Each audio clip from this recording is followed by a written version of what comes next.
Welcome friends. अगर पिछला video देखा था तो जरूर बढ़िया पैसा बनाया होगा यार, लेवल्स पे काम करा होगा और मैंने बताया था बिल्कुल मजेदार मार्केट होती हुई नजर आई वैसी। हालांकि बहुत ज्यादा बड़े मूव के नीचे और भी ज्यादा की मिट्टी उतना नहीं आया, लेकिन इससे साइन मिल रहे हैं कि मार्केट में देखिए गेम अभी भी स्ट्रॉन्ग है और जो डेटा बना हुआ ना वो अभी भी वैसा ही है, उसके अंदर कोई चेंज नहीं है। जो 1,10,000 करोड़ वाली स्टोरी समझाई थी वो अभी भी, हालांकि अभी जो है फ्राइडे को 26,000 करोड़ की उसमें से वापस बाय बैक हो गया है, लेकिन फिर भी 75,000 भी बोल होता है और बहुत होता है, ठीक है ना।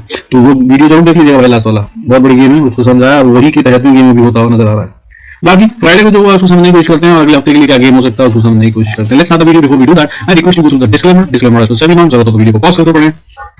देखिए वोलेटिलिटी इंडेक्स थोड़ा कूल ऑफ होता नजर आया, थोड़ा नहीं अच्छा खासा कूल ऑफ हो रहा है। पिछले 3 दिन से लगातार कूल ऑफ हो रहा है और करीब 15% टूट चुका है। कहाँ ये 15 के पार चला गया था और अभी जो है 12.63 पे है, 12.63 में, which is a very cool off level और ये एक स्ट्रेंथ का साइन है। और इसके अलावा अगर हम बात करें सेंसेक्स में बढ़ने वाले गिरने वाले शेयरों की गिनती, तो भाई 1,126 शेयर्स बढ़ रहे थे सेंसेक्स में और गिरने वाले शेयरों की गिनती 1030 थी, यानी कि एडवांस डिक्लाइन रेशियो के हिसाब से देखें तो बढ़ने वाले शेयरों की गिनती ज्यादा है, ताकत दिख रही है, बाइंग हो रही है। लेकिन अगर हम इसके अलावा बात करें सेक्टर वाइज, तो देखिए जो बढ़ने वाले सेक्टर थे वो स्मॉल कैप 0.84% बढ़ते हुए नजर आए, ऑटो में 0.44% की बढ़त थी, इसके अलावा इंफ्रा, रियलिटी और मीडिया और उसके अलावा एनर्जी बढ़ते हुए नजर आए, ग्रीन में बना है। हालांकि एक और सेक्टर जो बड़ा वाला अभी डिसाइड नहीं करा जिसने वो करेगा तो एक बड़ा धक्का देगा मार्केट को या बड़ा मूव देगा, वो है आईटी। 0% मूव था इसके अंदर, जहां पे ये थर्सडे को बंद हुआ था वहीं पे ये फ्राइडे को बंद हो गया। यूएस में थोड़ा सा कमजोरी दिख रही है, नैस्डैक थोड़ा गिरता हुआ नजर आ रहा है, जिसकी वजह से आईटी में धक्का लग सकता है। कोई गिरावट के साइन दिखते हैं तो आईटी पे नजर रख लीजिएगा, वहां से कमजोरी आ सकती है। इसके अलावा बैंकिंग सेक्टर वहां से भी आ सकती है। गिरने वाले सेक्टर क्या था, जैसे कि हेल्थ केयर 0.65% टूटता हुआ नजर आ रहा है, फार्मा सेक्टर में भी 0.31% की डिप था, उसके अलावा metal sector, FMCG, MNC, financial services, ये सब रेड में बंद हुए हैं। और इस तरह से अगर हम बात करें, निफ्टी कहां क्लोज हुआ है 21,710 पे बंद हुआ है, 52 पॉइंट्स का गेन है, 0.24% बनता है और ये बढ़त के साथ बंद हुआ है। इसने जो लो मारा 21,629 का मारा, हाई की बात करें तो 21,749 का मारा और इसके बीच में ही गेम हुआ। और अगर इसके अंदर स्ट्रेंथ देखें तो इसमें स्ट्रेंथ ये है कि ये अपने हायर एंड की तरफ बंद हुआ है, यानी कि इसने जो हाई मारा था वो 21,749 का मारा था और क्लोज 21,710 पे हुआ, जबकि लो की बात करें तो 629 वहां से काफी दूर है और हाई के ज्यादा नजदीक है। So this again indicates that के स्ट्रेंथ के साथ बंद हुआ है। बैंक निफ्टी की अगर बात करें तो 48,159 पे बंद हुआ है, रेड में बंद हुआ है, 36 पॉइंट्स का डिप है, ठीक है, 0.08% होता है जो कि ना के बराबर है, मान सकते हैं। इसके अगर हम लो की बात करें तो इसने 47,822 का लो मारा और बंद कहां हो रहा है 48,159, तो इसने बहुत शानदार रिकवरी दिखाई है। एक्सिस बैंक 1.21% बढ़ता नजर आया, ये मजबूत दिख रहा है यार। मंडे को इसमें गेम कर सकते हो आप, ठीक है, अगर ये ऊपर की तरफ जाता है। अभी 1136.95 पे बंद हुआ है, 1136.95, तो अगर ये ऊपर की तरफ जाना शुरू करता है तो ये एक और अच्छा खासा 10, 15, 20 रुपए तक का मूव आसानी से दे सकता है। अगर आप इसको स्विंग में यूज करें 2-3 दिन के अंदर तो ये 40-50 रुपए भी बढ़ता हुआ नजर आ सकता है। अच्छा, इसके अलावा बाकी के डेटा की बात कर लेते हैं। अब ग्लोबल संकेतों की बात करें तो देखिए गोल्ड कम हो रहा है, सिल्वर रेड में है, यानी कि ये इक्विटी मार्केट को सपोर्ट देने की बात कर रहे हैं। डॉलर की बात करूं, ये भी थोड़ा सा कम होता हुआ नजर आ रहा है। अब इसके बाद बात करते हैं, देखिए मैं आपको स्टोरी बनाता हूँ जो वो चार्ट पे। देखिए निफ्टी जो है डोजी बनाया है, आई एम श्योर दैट आप देख पाएंगे, डेली चार्ट है। डोजी का मतलब छोटी सी बॉडी, जिसका मतलब इंडिसाइसिव, अभी कुछ तय नहीं करा कि कहां जाना है, बट स्ट्रेंथ के साइन ये दिख रहे हैं कि भाई जो प्रीवियस डे की क्लोजिंग थी, प्रीवियस डे का जो हाई था उन दोनों के ऊपर क्लोज हुआ है। वीकली चार्ट में भी आपको समझाता हूँ। देखिए वीकली चार्ट जो बन रहा है वो क्या बना है, वो डोजी बना है। अब आपको इसका पैटर्न दिखाता हूं, देखिए इसको भी समझिएगा आप। और मैं भी ये नहीं कह रहा हूं कि मार्केट ऊपर जाने के लिए, बल्कि मुझे ताकत जहां दिख रही है, बट अभी डेटा नेगेटिव बना हुआ है। मैं आपको फिर बता दूं, गैप डाउन हो रहा है। मंडे को मुझे कमजोरी के साथ मार्केट खुलती हुई नजर आ रही है, लेकिन अगर आप इन्वेस्टर हैं तो बाय के लिए अच्छा टाइम हो सकता है। ये कह रहा हूं मैं, सिर्फ पिक्चर क्लियर होनी चाहिए दिमाग में, तो वो बता रहा हूं। देखिए यहाँ पे डोजी बना है, यही डोजी इसने यहाँ बनाया था, उसके बाद इसने हाई मारा, ऊपर गया। अब क्या है कि ये यहाँ पर डोजी है तो इंडिसाइसिव। अब आपको सबसे पहले इंपॉर्टेंट लेवल क्या याद करना है, 21,520 का लेवल बनता है या 500 का। जब ये इसको तोड़ दे तब ये वीकनेस की तरफ बढ़ रहा है, ऐसा मान लीजिएगा। मैं आपको एक और डेटा दिखाता हूँ। देखिए एफआईएस की बाइंग की बात करूँ ना, तो पिछले महीने दिसंबर में 12, 13, 14, 15 ये 3-4 दिन में इन्होंने मोटी वाली बाइंग करी है, 76 करोड़, और उसके बाद 4,700 करोड़, 3,500 करोड़, और उसके बाद सबसे मोटी बाइंग 15 दिसंबर को 9,239 करोड़। ये बाई करी है इन्होंने 20,926 से 21,456, इस लेवल के बीच में इन्होंने ये पैसा लगाया है। तो भाई ये 21,456 को नोट कर लीजिए। 400 के नीचे अगर मार्केट जाती है तब असल में एक्चुअली में ये लोग खतरे में हैं, अदरवाइज ये मार्केट ये वापस ऊपर ले जाएंगे, नीचे नहीं जाने देंगे। बट अगर ये खतरे में आते हैं तो फिर मार्केट बहुत अच्छे से नीचे जाएगी, क्योंकि फिर इनका जो माल बिकेगा तो भाई देखिए 10,000 करोड़ की जिसने बाइंग करी है वो 10,000 करोड़ की सेलिंग करेगा, तो फिर धप करके नीचे आएगी मार्केट। ऐसा भी होता है तो भी वो अपॉर्चुनिटी टू बाय होगी अगर आप इन्वेस्टर है तो। वो फिर बता दूं आपको। बैंक निफ्टी की भी बात कर लेते हैं। बैंक निफ्टी को देख लीजिए। देखिए बैंक निफ्टी का ये है डोजी, वीकली चार्ट पे अगर हम देखें तो। और ये थोड़ा हायर लोस हायर हाइस, लेकिन इसमें जो एक चिंता का विषय दूसरा है वो ये कि इसने अपने पिछले क्लोज के नीचे क्लोजिंग दे दी है। पिछले हफ्ते जहां बंद हुआ था उससे ये नीचे क्लोज हुआ, लेकिन बहुत ज्यादा नहीं है, ठीक है। और है भी डोजी तो इंडिसाइसिव, अभी बोलेंगे बियर जीत गए तो ऐसा नहीं है, लेकिन वीकनेस यहीं से आती हुई नजर आ रही है। कमजोरी दिख रही है तो ये दिख रही है। वीकली चार्ट पे आपको दिखा दो, वीकली चार्ट पे आपको दिखा रहा हूँ डोजी है, हायर हाइस हायर लोस बनाता हुआ चल रहा है, बीच में झटका खाया, नीचे आया, फिर ऊपर गया, फिर नीचे आया। अब अगले हफ्ते क्या करना चाहिए इसको आप समझिए खुद ही, ठीक है। दूसरी बात आपको बता देता हूँ, यहाँ पे देखिए आपको दिख रहा है ये डब्ल्यू पैटर्न बनता हुआ नजर आया, इसने यहाँ से डब्ल्यू को पार करा। इस हिसाब से अगर देखें तो मैंने यहाँ पे इसका जो टारगेट निकाल रखा है भाई वो बनता है ये रहा, यहाँ से इसका यहाँ तक जाता है, इसको ऊपर जाना है 49,035 के लिए। ये सब मैंने पिछले वीडियोस में समझाया। खैर इस पर टाइम ना वेस्ट करते हुए आपको अब आगे की गेम समझा देता हूँ। अब जो लेवल्स के हैं जिनमें बाय सेल करना है उसकी बात कर लेते हैं। जल्दबाजी में बाय मत कीजिएगा, बट अभी ये गिरेगा। ऑप्शन चेन का डेटा साफ ये कह रहा है कि मार्केट में एक डिप आएगा, ठीक है। वो भी चारों तरफ से कह रहा है, मिड कैप निफ्टी की बात करूं, फाइनेंशियल सर्विसेज की बात करूं, बैंक निफ्टी की बात करूं या निफ्टी की बात करूं, सब में जो है डेटा वो नेगेटिव बना हुआ है। देखिए सबसे पहले तो निफ्टी की बात करें, 50 की है स्पॉट, निफ्टी 50 स्पॉट की बात कर रहा हूँ, फ्यूचर से कंफ्यूज मत होइएगा। 690 के ऊपर है तो भाई ये सिर्फ बाय ऑन डिप से पर, तो फिर 730-40 के आसपास फिर रेजिस्टेंस फेस करनी है, और अगर इसको पार कर लेता है तो फिर एक छोटी सी रेजिस्टेंस 21,800 पे है, और अगर इसको पार कर लेता है तो बहुत स्टिफ एंड स्ट्रॉन्ग रेजिस्टेंस जहां पर आपको अपना प्रॉफिट बुक कर लेना चाहिए, क्योंकि यहाँ पर ये टाइम बिता सकता है अगर रुकता है तो। नहीं तो ये सुपर कैंडल से पार होगा, 50, 100 पॉइंट, 60 पॉइंट एक साथ में देगा और उसके ऊपर जाके बंद होगा। वो लेवल क्या है जहां पे अटक सकता है, वो है 21,840 का एरिया। इसको पार करना इसको मुश्किल है भी। अगर इसको पार कर लेता ना तो गेट खुल जाएंगे सीधा 22,374 के बाद। इसका मतलब नहीं सीधा ऊपर जाएगा, तो आप भाई सब्सक्राइब कर लीजिएगा, बताता रहूंगा जो बनेगा। लेकिन स्टोरी जो चलती है वो मार्केट में वो कुछ थोड़ी टेढ़ी चलती है, जैसे कि यहाँ से जाता है, ये यहाँ अटकेगा, यहाँ पहुंचा, यहाँ से फिर थोड़ा सा छोटा करेक्शन देगा, फिर ये ऊपर की तरफ जाएगा, फिर ये वापस आएगा, इसको टेस्ट करेगा, फिर इसको ऐसे करके और अपना हाई बनाएगा। मार्केट इस तरह से चलती है। तो इस तरह से ये अगला लेवल जो बनेगा ऊपर में जाएगा वो 22,300 मिल जाएगा। That's what I am saying. I hope आपको इट डज मेक सेंस और आप समझ गए क्या कहना। जब इसके ऊपर चला जाए तो फिर अपना स्टॉप लॉस ट्रेल करना शुरू कर दीजिए, जहां तक जा रहा है राइड कीजिए, प्रॉफिट को जितना बढ़ा सकते हैं उतना बढ़ाइए। अब बात करते हैं नीचे की, लेकिन सेल करने से पहले आपको 21,660 का लेवल टूट जाने देना तो बेहतर होगा। उससे ऊपर ये बहुत स्ट्रांगली ऊपर जा सकता है। और ये आर्ली चार्ट है, अगर आप आर्ली चार्ट में कुछ चीजें समझते हैं तो आपको बता दूं, ये कैंडल जो इसने इंगल्फ करी है ना, देखिए ये वाली जो दो कैंडल है, रेड कैंडल बनाई और उस रेड कैंडल में अगली कैंडल ग्रीन बनाई, और इसने पिछली कैंडल को पूरा इंगल्फ करके उसके हाई को भी खा गई नीचे जाने के बाद। तो मतलब ये है कि कोई पैसा लगा रहा था तभी हुआ, ये ऐसे नहीं होता, ठीक है। लेकिन डेटा ऑप्शन चेन पे ऐसा बना हुआ है कि वो बोल रहा है कि गैप डाउन होगा, तो हो सकता है गैप डाउन हो फिर सीधा मार्केट ऊपर की तरफ जाए तो फंसीगा। अब बात कर लेते हैं नीचे की। अगर नीचे आता है जो मैं बता रहा हूँ आपको, तो 21,650 को या 640 को तोड़ दे तो फिर आप सेल का सोचिएगा। हालांकि उसके बाद एक बहुत मजबूत एरिया आता है जो कि सपोर्ट जोन बनता है, जहां पे बुल्स एंड बेयर्स भिड़ेंगे। मैंने पिछली वीडियो में बताया था, फिर बता रहा हूँ आपको, 21,600 से 560-70 का एरिया। भाई यहाँ पर अगर आता है ना मार्केट तो बुल्स एंड बियर्स के बीच में भिड़ंत होगी, क्योंकि बियर्स चाहेंगे कि इस एरिया के बिल्कुल नीचे ट्रेड करे, मार्केट ऊपर नहीं आनी चाहिए, और बुल्स चाहेंगे कि इसके नीचे जा ही ना पाए और इसके ऊपर ही ट्रेड करे, ठीक है। देख लीजिएगा। अब अगर इसके बाद नीचे आता है और तो भाई अगली सपोर्ट 540, अगर उसके नीचे आता तो फिर 500 को अगर तोड़ दिया तो फिर 21,423 से 400 का एरिया, अगर इसको भी तोड़ दिया तो फिर आती है असली गिरावट की कहानी, और वो जाएगी 21,000 तक अगले हफ्ते अगर जाती है तो। बाकी भाई सब्सक्राइब कर लीजिएगा, बताता रहूंगा जो भी चीज होता है। आइए अब चलते हैं बैंक निफ्टी की भी ऐसी लेवल नोट कर लीजिए। देखिए बैंक निफ्टी की अगर हम बात करें, गेम में आप समझा चुका हूं पीछे। अब बात करें अगर इसकी ये क्या करने वाला है, ये अभी बहुत इंपॉर्टेंट लेवल है जिसको सस्टेन कर रही है, वो है 48,000।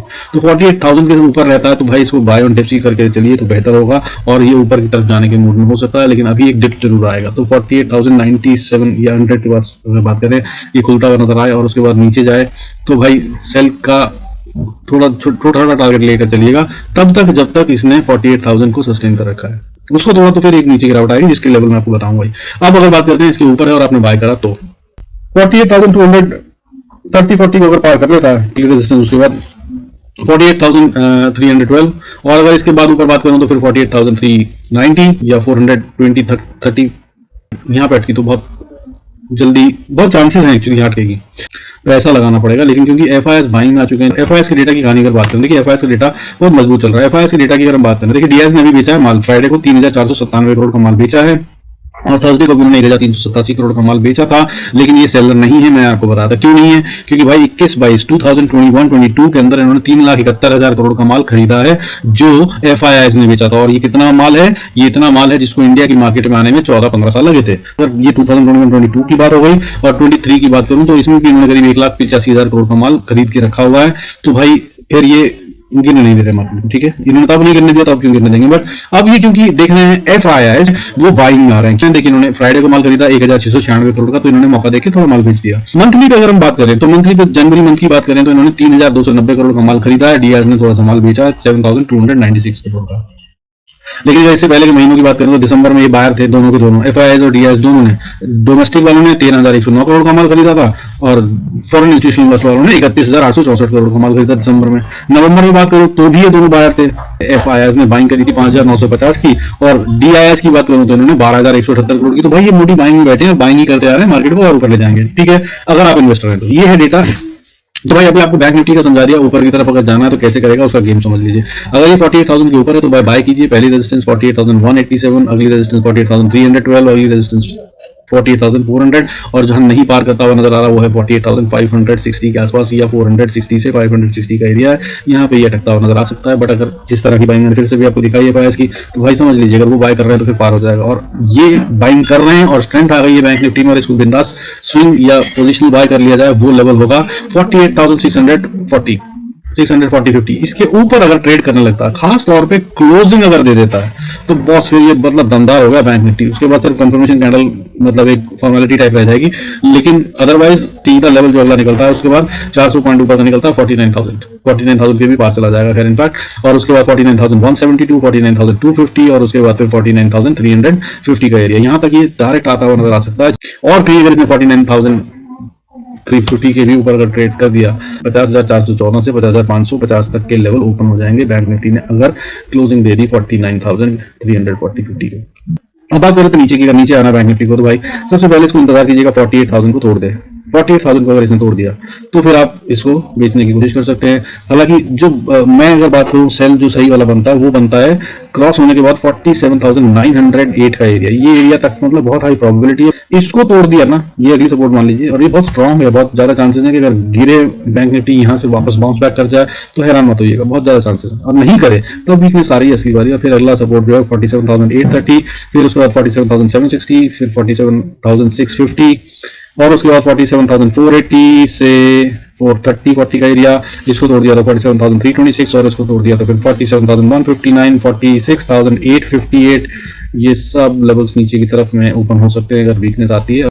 अब एक छोटी सी गेम समझा देता हूँ आपको मिड कैप निफ्टी में। देखिए मिड कैप बहुत स्ट्रॉन्ग चल रहा है भाई। अक्टूबर 2023 यानी कि कितने महीने पहले, 2 महीने, बहुत ज्यादा अगर आप ये बोलेंगे जनवरी है तो चलो 3 महीने बोल लीजिए। 26 अक्टूबर की बात कर रहा हूँ वैसे 8,580 पे था ये, ठीक है, जो गिरावट आई थी 8,580 से ये आप समझिए कहाँ पे पहुंच गया है 10,600, सीधे सीधे 8,000 से 10,000, 2,000 पॉइंट बढ़ गया। 2,000 पॉइंट बढ़ना 8,000 के इंडेक्स में आप भाई करीब 30% 35% का बढ़त आ चुकी है। चलो कितने दिन में, 2 महीने में। तो भाई ये बहुत स्ट्रांग है, इसको सेल करने का खतरा मत लीजिए। हाउएवर लेवल्स क्या होंगे इंपॉर्टेंट मैं बता देता हूँ और लेवल्स बता रहा हूँ, इसमें छोटे छोटे लेवल काम करते हैं, उनके ऊपर नजर रखिएगा। अगर इसको ऊपर जाना है तो पहली रेजिस्टेंस आती है 570 पे, फिर उसके बाद 586 पे, 586 से 90 का एरिया, फिर उसके बाद 605 से 610 का एरिया और उसके बाद फिर 660 तक ही जाता हुआ नजर आ सकता है। अगर इसको थोड़ा 660 से 670 का एरिया क्लस्टर है, इसको पार करना इसलिए थोड़ा मुश्किल है, लेकिन अगर इसको पार कर लिया तो फिर 10,735 से 760 का एरिया है जहां तक ये ऊपर जाता हुआ नजर आ सकता है। अगले हफ्ते या अगले 2 दिन में, मंडे को एक्सपायरी है इसकी, तो ये काम करता हुआ नजर आ सकता है, ठीक है। और हालांकि इसके अलावा लेवल्स बहुत सारे हैं, 10,000, उसके बाद 858, 10,921, ये सारे लेवल्स ये अचीव कर सकता है। कब कर देगा कोई कहने की बात नहीं है। अब नीचे की बात करते हैं। देखिए अगर नीचे की बात करें तो 10,550 एक बहुत स्ट्रॉन्ग सपोर्ट है, जब तक इसको ना तोड़े तब तक ये बहुत स्ट्रॉन्ग है और इसको सेल करने का मत सोचिएगा। इसके नीचे आएगा तो आप इसको सेल कर सोच सकते हैं, हालांकि खतरा तब भी होगा, मैंने जैसा बताया अभी शुरू में। तो 10,534 है, लेवल्स बता रहा हूँ आपको 512, फिर उसके बाद और ये लेवल मैंने आपको बताया था, इसको ये तोड़ता हुआ नजर नहीं आ रहा। कई वीडियोज में समझा चुका हूँ, बस ये जोन अब ये डिफेंड करेगा, हालांकि अब कई बार टेस्ट हो चुका है। अगर इसके नीचे आता है तो फिर वीकनेस का साइन है। वो क्या लेवल है 10,520 ऊपर से, और नीचे से की बात करूँ तो 10,490। अगर टूट जाता है 10,490 तो फिर भाई 10,479 तक ये झटका मार के अगर आए और वापस कूद जाए तो हैरान मत होइएगा, that is also possible because भिड़ंत यहाँ हो रही है। बियर जैसे ही यहाँ पे आएगा ना तो बियर्स पूरी ताकत लगाने की कोशिश करेंगे और बुल्स एक्टिवेट हो जाएंगे, जो जीतेगा फिर वो विनर होगा और वो डिसाइड हो जाएगा 480 के नीचे या 479 के। इसके नीचे जाता है तो फिर 10,418, 405, 376, 10,363, 326 और उसके बाद फिर 10,260 और उसके बाद फिर अगर बात करूँ तो 10,165, 100 और 10,056, 10,026, 10,007 ये सारे लेवल्स हैं। और उसके बाद असली जो सपोर्ट बनती है जिसके नीचे अभी कभी नहीं जाएगा, ऐसा कुछ बता रखा है अभी डेटा ने, वो है 9,900 77। बाकी एक छोटा सा क्लेम्स आपको फिर निफ्टी का भी दे देता हूँ। फिर निफ्टी जो है थोड़ा सा जो मैंने आपको बताया था ये सारे चार्ट्स में देख लीजिएगा, ठीक है। वो फंडा भी मैंने बताया था आपको जब एफआईआई छुट्टी पे जाते हैं क्रिसमस से पहले कि भाई ये छुट्टी पे जाते हैं, फिर जनवरी के अंदर मार्केट में वापस आते हैं और 4-5 तारीख के बाद कहानी होती है और फिर जो मार्केट जहां है वहीं होती है। तो देख लीजिए भाई, बैंक निफ्टी हो फिर निफ्टी हो, मिड कैप के अलावा सारे के सारे ये सेम है, जहां थे वहीं पे पहुंच गए। कब की बात कर रहे हैं हम भाई, देखो ये मार्केट यहाँ पर थी 16 दिसंबर के आसपास, मैंने आपको बोला था 22, 23, 24, 20 तारीख के बाद छुट्टी पे जाना शुरू कर देते हैं, तो 18 तारीख को भी ये वही थी मार्केट जहां पे आज है। बीते कल की बात है, अगर आप जुड़े हैं तो आपको जरूर मालूम होगा, नहीं है तो पिछली वीडियो देखिएगा। और आगे के लिए फायदा चाहते हैं तो भाई जुड़ जाइए, सब्सक्राइब कीजिए। बाकी आप लेवल्स क्या है वो देख लीजिए, ट्रेड के हिसाब से बता देता हूँ। देखिए अगर आपको ट्रेड करना तो ऊपर जाने के लिए भाई 21,520 इसको पार करेगा तो ये ऊपर बाय में है, अदरवाइज फिर निफ्टी अभी कहीं से कहीं तक बाय में तो नहीं है, ठीक है। अर्ली कैंडल देख रहा हूँ, ये बॉटम लेवल बनता है 21,518। इसको अगर इसने पार करा ऊपर तो फिर 571 अगली रेजिस्टेंस और फिर स्ट्रॉन्गेस्ट रेजिस्टेंस 21,600, ये हाई है, इसको ये पार नहीं कर पाएगा ऐसा बता रहा है। लेकिन अगर इसको पार कर लिया तब इसमें असली स्ट्रेंथ आएगी और हो सकता है कि मंडे को इसमें गेम हो, क्योंकि ट्यूसडे को इसकी एक्सपायरी है। अगर ये हो जाता है तो फिर ये 21,708 के लिए ओपन हो जाएगा। 21,708 पे थोड़ा टाइम जरूर बिताएगा। यहाँ पर अगर आप प्रॉफिट में भी अपनी पोजीशन को बुक कर लीजिएगा क्योंकि टाइम लगेगा। और अगर इसको पार कर गया तो फिर भाई 21,960-70 के एरिया के लिए ओपन अप हो जाएगा। 21,970 960-70 का एरिया है जहां तक ये जाता हुआ नजर आ सकता है अभी जल्दी ही आने वाले समय में। और अगर भी 21,972 को पार कर दिया जो कि बैंक निफ्टी के चलने से होगा तो फिर तो ये दौड़ ही रहा है। 22,214, 22,370, 22,900 तक के लेवल्स को छूता हुआ नजर आएगा आने वाले जल्दी ही छोटे समय में, ठीक है। अब अगर बात करें नीचे की, नीचे आता तो क्या करना है, तो देखिए नीचे आने में बोलिए सबसे पहली सपोर्ट जो मैंने बताया आपको 21,460 के नीचे आया तभी सोचिएगा सेल करने का, अदरवाइज मत कीजिएगा। अभी ये बाय में नहीं है वो ठीक है, लेकिन सेल में भी नहीं है, ठीक है। देखिए अगर ये नीचे आता है 21,000 फिर अगली सपोर्ट जो है वो 430 से 415 का एरिया, और अगर इसके बाद बोलूँ सेल स्ट्रॉन्ग वाला बन जाएगा 382 के नीचे। ये वो एरिया है जिसको ये डिफेंड करेगा, अभी भी कर रहा है, इसको इसे तोड़ना नहीं चाहिए। कारण मैं कई बार समझा चुका हूँ बट अभी शॉर्टकट से फिर समझा। देखिए इसने यहाँ इस लेवल को, ये येलो लाइन है आप देख रहे हैं, येलो लाइन को मैं थोड़ा सा कलर चेंज कर देता हूँ तो that you can look at. देखिए ये ब्लू लाइन है, इसने इसको यहाँ से जब आया तो इसने पार करने से पहले यहाँ पर भी इसने डिफेंड करा, ठीक है। ये लेवल पे इसने यहाँ पर लड़ाई करी, बुल्स एंड बियर्स की, फिर ऊपर गए, नीचे आके फिर से रीटेस्ट करा, कोशिश करी गई नीचे लाने की, बियर्स जीते तो अगली बार गैप अप के साथ इन्होंने सुपर कैंडल के साथ इसको पार करा लेवल को, यही वो लेवल है। फिर ऊपर गए तो नीचे आया, फिर इसी लेवल को टेस्ट करा, इसको नहीं तोड़ने दे रहे हैं, इसी को टेस्ट करके वापस ऊपर चलेगी मार्केट, तो इसलिए ये इंपॉर्टेंट लेवल है, वो है 21,380। समझ में आया होगा, आई एम श्योर आप इसका फायदा उठा पाएंगे। अब अगर इसके नीचे आता है तो फिर 21,330 से 300 का एरिया, फिर से एक सपोर्ट जोन है 290 मान लीजिए। जब तक ये ना टूटे तब तक बियर्स कंट्रोल में नहीं आए, ये भी मान लीजिएगा। पिछली बार क्योंकि ये देखिए यहीं तक लेके आ पाए थे, उसके बाद अगले दिन गैप अप हो गया था, तो ये एरिया है जिसे यहाँ पर गैप फिल करने के लिए हो सकता है आए और फिर वापस ऊपर मार्केट चली जाए, तो इस एरिया का भी ध्यान रखिएगा। और इसके बाद फिर बात करें तो फिर 21,233, 21,136, 21,085, 20,990, और फिर अगर ये टूट गया तो फिर इसका मतलब बुल्स की कहानी खत्म, बियर्स कंट्रोल में। फिर अगला लेवल सीधा 20,665 और 20,331 होता है। With this I conclude this video and thank you so much for watching the video. Thank you so much for staying connected. God bless us all. Subscribe कर लीजिएगा अगर आप सीखना चाहते हैं। 1,000 सब्सक्राइबर होने पर I'll come live and will try and teach you and coach you. God bless us all. See you in next video.